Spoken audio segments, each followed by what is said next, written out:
Hi అండి అందరికీ welcome to Ammu kitchen world. అందరూ ఎలా ఉన్నారండి? నేనైతే చాలా బాగున్నానండి. మీరందరూ కూడా బాగుండాలని మనస్ఫూర్తిగా భగవంతుని కోరుకుంటున్నానండి. ముందుగా మన వ్యూయర్స్ కోసం నేను ఈరోజు ఇంట్లో కూరగాయలు ఏమీ లేనప్పుడు 10 నిమిషాలలో సింపుల్ అండ్ టేస్టీగా రెడీ చేసుకోగలిగే టమాటో రైస్ని చేద్దామని చెప్పి ఇలా మేము ముందుకు వచ్చానండి. ఈ టమాటో రైస్ని ఏ విధంగా చేసుకోవాలి, అలాగే దానికి కావాల్సిన ఇంగ్రీడియంట్స్ ఏంటో కూడా నేను ఈ వీడియోలో చూపిస్తానండి. ఇది రైతాతో చాలా బాగుంటుందండి. ఒకసారి వీడియోలోకి వెళ్ళిపోదామండి. ఈ టమాటా రైస్ని చేసుకోవడానికి కావాల్సిన ఇంగ్రీడియంట్స్: ముందుగానే అరగంట సేపు కడిగి నానబెట్టుకున్న బాస్మతి రైస్, పొడుగా కట్ చేసుకున్న ఉల్లిపాయ ముక్కలు, అలాగే పచ్చిమిరపకాయలు, సన్నగా కట్ చేసి పెట్టుకున్న టమాటా ముక్కలు, కరివేపాకు, కొద్దిగా కొత్తిమీర, పుదీనా, రుచికి సరిపడినంత సాల్ట్, అల్లం వెల్లుల్లి పేస్ట్, బిర్యానీ మసాలాలు, కొద్దిగా సాజీరా, బిర్యానీ ఆకు. ప్యాన్ హీట్ అయిన తర్వాత ఆయిల్ యాడ్ చేసుకోవాలండి. ఆయిల్ అనేది హీట్ అయిన తర్వాత దానిలోకి సాజీరా ఇంకా బిర్యానీ మసాలాలు కూడా వేసుకోవాలండి. అదేవిధంగా బిర్యానీ ఆకును కూడా యాడ్ చేసుకోవాలి. ఇప్పుడు మనం దీనిలోకి సన్నగా కట్ చేసిన ఉల్లిపాయను కూడా వేసేసుకొని ఈ ఉల్లిపాయలు అనేవి బ్రౌన్ కలర్ వచ్చే వరకు కూడా వీటిని మనము వేయించుకోవాలండి. దీని తర్వాత మనము పచ్చిమిరపకాయని కూడా దీనిలోకి యాడ్ చేసేసుకోవాలి. పచ్చిమిరపకాయలు పచ్చివాసన పోయే వరకు కూడా మనము వేయించుకోవాలండి. ఇలా వేగిన తర్వాత దీనిలోకి మనము ముందుగా కడిగి పెట్టుకున్న కరివేపాకుని, పుదీనాని కూడా యాడ్ చేసుకొని ఈ విధంగా ఒకసారి మాడిపోకుండా కలుపుకోవాలండి. ఇక్కడ చూసారు కదా, ఈ విధంగా కలుపుకున్న తర్వాత దీనిలోకే మనము ఇప్పుడు సన్నగా కట్ చేసి పెట్టుకున్న కొత్తిమీరను కూడా యాడ్ చేసుకోవాలండి. కొత్తిమీరను కూడా వేసేసిన తర్వాత ఒకసారి వీటంతటిని కూడా కలుపుకోవాలి. ఇప్పుడు దీనిలోకి మనము అల్లం వెల్లుల్లి పేస్ట్ను కూడా వేసేసుకుందామండి.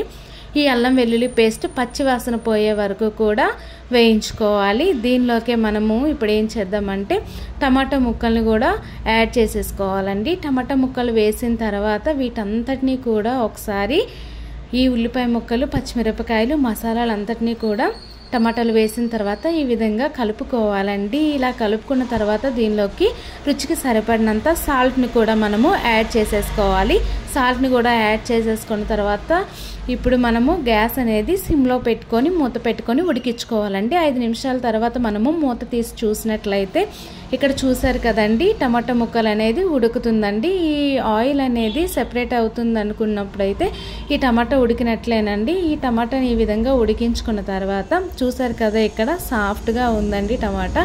అంటే ఈ టమాటా అనేది ఉడికిపోయినట్లే, పచ్చి వాసన కూడా మనకి ఆ ఫ్లేవర్ అనేది తెలుస్తుందండి. టమాటాలని ఈ విధంగా ఉడికించుకున్న తర్వాత దీనిలోకి మనము మిగతా ఇంగ్రీడియంట్స్ని కూడా యాడ్ చేసేసుకుందామండి. ముందుగా నానబెట్టుకున్న బాస్మతి రైస్ని కూడా ఈ టమాటోలోకి వేసేసుకోవాలండి. వేసేసుకున్న తర్వాత ఈ టమాటో ఫ్లేవరు ఇంకా మసాలాలు కూడా ఈ రైస్ అంతటికి పట్టే విధంగా ఒక 2 నిమిషాల పాటు గ్యాస్ని సిమ్లో పెట్టుకొని రైస్ అనేది విరిగిపోకుండా వీడియోలో నేను చూపిస్తున్న విధంగా ఒకసారి నెమ్మదిగా ఈ రైస్ అంతటిని కూడా కలుపుకోవాలండి. ఈ విధంగా కలుపుకున్న తర్వాత దీనిలోకి మనం ఇప్పుడు వాటర్ అనేది యాడ్ చేసుకోవాలి. నేను ఇక్కడ 1.5 గ్లాస్ వాటర్ అనేది యాడ్ చేశానండి. నార్మల్ రైస్కి అయితే మనము 1 గ్లాస్ రైస్కి 2 గ్లాసుల వాటర్ని యాడ్ చేసుకుంటాము.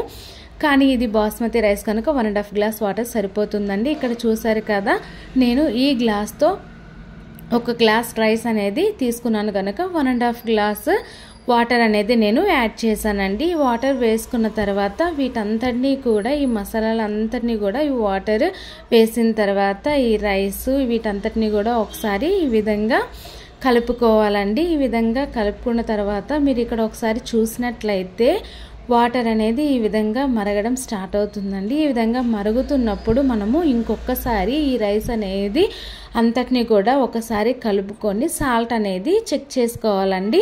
సాల్ట్ చెక్ చేసుకున్న తర్వాత ఇప్పుడు సాల్ట్ ఒకవేళ సరిపోకపోయినట్లయితే కొద్దిగా సాల్ట్ని కూడా మనము ఈ టైంలోనే యాడ్ చేసుకోవాలి. సాల్ట్ కూడా మనకు రుచికి సరిపడినంత చెక్ చేసుకొని వేసుకున్న తర్వాత గ్యాస్ అనేది సిమ్లో పెట్టుకొని మూత పెట్టుకొని ఉడికించుకోవాలండి.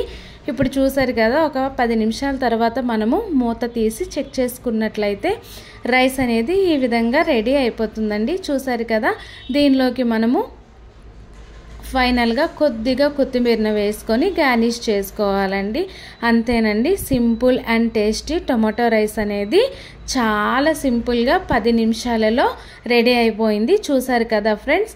అలాగే ఈ టమాటా రైస్ని మనము రైతాతో తింటే చాలా బాగుంటుందండి. నా వీడియోస్ని కనుక మీరు ఫస్ట్ టైం చూసినట్లయితే లైక్ చేయండి, షేర్ చేయండి, సబ్స్క్రైబ్ చేసుకోండి. మీకు ఏదైనా రెసిపీ తయారీ విధానం కావాలనుకుంటే కామెంట్ సెక్షన్లో కామెంట్ చేయండి. మీరు కూడా అలా ట్రై చేసి ఎలా వచ్చిందో కామెంట్ చేయండి.